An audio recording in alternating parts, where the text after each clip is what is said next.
اور مناتے کیسے تھے؟ بی بی آ گئی، اس نے آ کے کہا حضور خامن کہتا ہے طلاق دے دوں گا، ساس کہتی ہے رکھنا ہی نہیں، وجہ یہ ہے کہ میری گود خالی ہے، مہربانی فرمائیں۔ شیخ عبد القادر جیلانی نے مصلی بچھایا، ہاتھ اٹھائے، اللہ بیچاری تڑپتی آئی ہے، اس کی گود ہری کر دے، کرم فرما دے، یہ بیچاری بڑی دکھی ہے، بندہ نوازی فرما۔ حضرت خضر علیہ السلام آئے، کہنے لگے حضور، شیخ عبد القادر جیلانی سے کہنے لگے آپ دعا نہ کریں، میں پیغام لے کے آیا ہوں، اس کے نصیب میں ہی اولاد نہیں، نہ کریں دعا، نے کر دی پر یہاں تو ہے ہی نہیں۔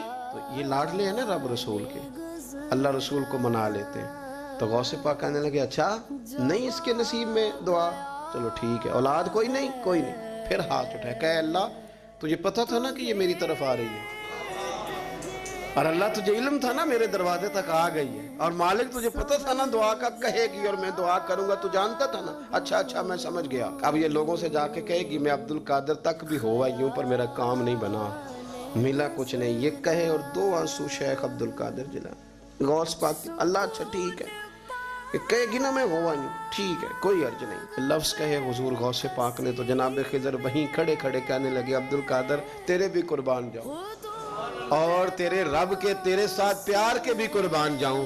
رب فرماتا ہے بولیے کتنے بیٹے چاہیے بی بی کو، آپ کیجئے بات۔ تو غوث پاک فرمانے لگے چونکہ میرے گھر آئی ہے تو رب سے فرمائے 7 بیٹے تو عطا کر دے۔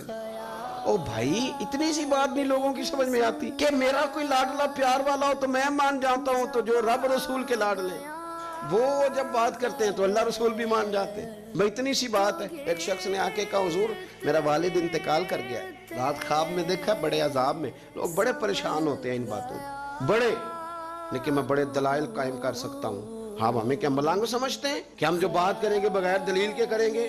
بیٹھ کے لوگ کہانیاں سنا رہے ہیں کہ جناب غوث پاک ایسے کر سکتے تھے، یہ کیسے ہو سکتا ہے؟ تو جو کہانی تم سنا رہی ہو تو کافر بھی سنا رہا ہے۔ وہ کہتا ہے اگر تمہارا رب سارا کچھ کر سکتا ہے معاذ اللہ تو پھر اسے کہو فلانا کام کرے، اس کا کیا جواب ہے تمہارے پاس؟ بڑی بڑی عجیب لوگ کہانیاں کرتے اور شرم نہیں آتی اللہ والوں کے بارے میں اتنی کچی اور غلیظ زبان استعمال کرتے، اور مجھے کہنے والوں پر اتنا شکوہ نہیں جتنا سننے والوں میں شکوہ۔ ایسے لوگوں کو سنتے ہو جو توہین کرتے ہیں رب کریم کے بندوں کی؟ سنو، حضور غوث پاک سے آ کے کہا حضور میں نے رات خواب میں اپنے والد کو دیکھا عذاب میں، میں بڑی تکلیف میں ہوں، میرے ابا کے لیے دعا کر دیں۔ تو غوث اعظم فرمانے لگے وہ یہاں کبھی آیا تھا؟ بیٹھا تھا؟ حدیث ہے صحیح بخاری میں، صحیح مسلم میں، کہ ذکر والوں کی مجلس میں بیٹھنے والا بدبخت نہیں رہتا، اللہ اسے سعید بخت کر دیا کرتا ہے۔ یہ حدیث ہے بخاری مسلم میں، حدیث۔ اب تم حدیث ماننے سے بھی انکار کرو گے؟ جو اللہ والوں کی محفل میں آئے بدبخت ہو تو رب سعید بخت کر دیتا ہے، بخاری مسلم ہے۔ جو ذکر والوں کے ساتھ بیٹھے تو رحمت اسے گھیر لیتی ہے۔ اس نے کہا حضور میرے والد آئے ہیں آپ کی محفل میں۔ تو غوث پاک نے بچھا لیا مصلی، کہا مالک تیرے محبوب کا فرمان ہے نا کہ جو ذکر کی محفل میں بیٹھے انہیں رحمت گھیر لیتی ہے، ان پر سکینہ نازل ہوتا ہے، وہ بدبخت ہوں تو سعید بخت ہو جاتے ہیں، تو اللہ پھر بندہ نمازی کرنا، وہ ہمارے ساتھ بیٹھا کرتے تھے، مہربانی فرمانا، کرم نوازی فرما۔ وہ شخص کہتا ہے میں رات کو جا کے سویا تو خواب میں ابا ملے جنت کا لباس پہنا ہوا ہے، اور میرے والد کہنے لگے پتر سارے کام چھوڑ دینا، عبد القادر جیلانی کا دروازہ نہ چھوڑنا، خبردار غوث پاک کا دروازہ نہ چھوڑنا، ہمیں ملنگ نہ سمجھو۔ آپ کیا سمجھتے ہیں کہ ہم ایسے کو ملنگ تلنگ لوگ ہیں جس کے مرضی پیچھے لگ جائیں گے؟ ہم تو بڑے سیانے لوگ ہیں، ہم تو بڑی جلدی کسی بندے کو تسلیم ہی نہیں کرتے۔ ہر بندہ اپنے ابا کا نام اپنے نام کے ساتھ لگاتا ہے، ہم نے زندگی قادری لکھ کے گزار دی ہے ساری۔ آپ کیا سمجھتے ہیں کچے پکے لوگ ہیں؟ اور صرف یہاں نہیں وصیت لکھ کے رکھی ہے، مریں گے بھی تو قبر پہ پہلے لفظ قادری لکھنا، اس لیے کہ خدا کے فضل سے ہم پر ہے سایہ غوث اعظم کا، اور ہمیں دونوں جہاں میں ہے سہارا۔ اور بڑی تحقیق کے ساتھ اور بڑی ریسرچ کے ساتھ اور بڑے سیانے بن کے، لیکن جس دن کا مان لیا ہے پھر بالکل ہی مان لیا ہے، پھر بالکل ہی مان لیا۔ آپ یقین کریں مجھے مزہ آتا ہے جب مجھے کوئی کہتا ہے قادری صاحب، بڑا مزہ آتا ہے، بڑا سرور آتا ہے۔ کوئی میرے نام سے نہیں نہ پکارتا، اس کا بنا کے پکارتا ہے، کوئی اس کا بنا کے پکارتا ہے، کوئی اس کا کہہ کے پکارتا ہے، تو ذرا چسکا آتا ہے، یعنی اس میں سرور آتا ہے، اس میں ذرا کیف آتا ہے۔ حضور غوث پاک آپ کی نسبت بڑی شان والی، آپ کا مقام بڑا۔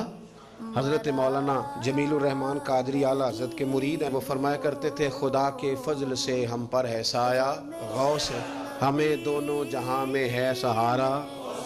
اور قادری کہتے ہیں غوث پاک سے پیار کرنے والے کو، جو بھی پیار کرے وہی قادری ہے۔ تو خدا کے فضل سے ہم پر ہے سایہ، ہمیں دونوں جہاں میں ہے سہارا، خدا دے گا منادی حشر میں یہ قادریوں کو، کہاں ہے قادری کر لے نظارہ غوث اعظم، کہاں ہے قادری کر لے نظارہ۔ اور پھر فرماتے ہیں جمیل قادری 100 جاں سے ہو قربان مرشد پر، اپنے شیخ کی بات کرتے ہیں، جمیل قادری 100 جاں سے ہو قربان مرشد پر، بنایا جس نے مجھ جیسے کو بندہ غوث اعظم کا۔ یہ غوث اعظم واحد صوفیاء کی جماعت میں امام ہستی ہیں کہ کوئی کسی بھی سلسلے سے تعلق رکھے، وہ نقشبندی ہے، وہ چشتی ہے، وہ سہروردی ہے، آج آپ کو سارے 11ویں دیتے نظر آئیں گے، اس لیے کہ غوث اعظم رضی اللہ تعالیٰ عنہ کے فیض جب برسا ہے تو می بن کے ہی برسا ہے، اور ہر جگہ ہی برسا ہے، ہر جگہ ہی برسا ہے۔ تو بجائے اس کے کہ ہیلو حجت کریں ساری زندگی،